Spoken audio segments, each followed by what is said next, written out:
Hi, I'm Harry Stein, Associate Director of Fiscal Policy at the Center for American Progress.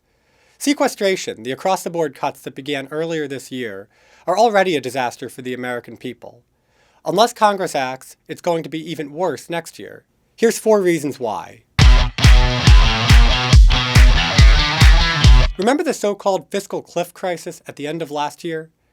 As part of the package Congress passed to address the crisis, lawmakers reduced the sequester's impact for 2013. But in 2014, sequestration will take full effect, meaning an additional $24 billion in cuts. Unless Congress acts again, Americans will feel the full brunt of sequestration. Many parts of the federal government spend money slowly, which means cuts can also be slow to take effect. That means only about half of the 2013 sequester cuts were actually made in the 2013 fiscal year.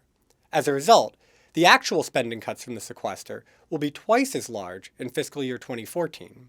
For example, most of the Department of Defense's 2013 funding for research and development and procurement of new equipment like submarines and fighter jets will not actually be spent until future fiscal years. That means our military is only just beginning to feel the full effect of the 2013 sequester. Some agencies used budget gimmicks, or deferred expenses into future years in order to mitigate sequester's immediate impact. But those one-time fixes are all used up.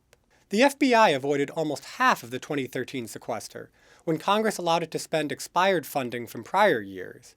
But that budget gimmick only works once. So next year, the FBI will have to close its offices and furlough its agents for 10 days because of the sequester.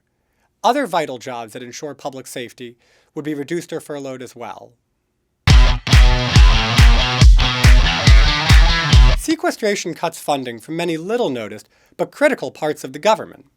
The damage done to these agencies will only become apparent once it's severe. For example, the federal government plays a quiet but critical role in driving scientific research, and sequestration has forced scientists to scale back their work.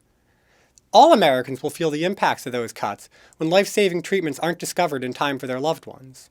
Sequestration was never meant to happen, and Congress made a mistake by allowing it to kick in. As long as that mistake is fixed soon, the damage can be contained. But if not, the effects of sequestration will get a lot worse in the years to come.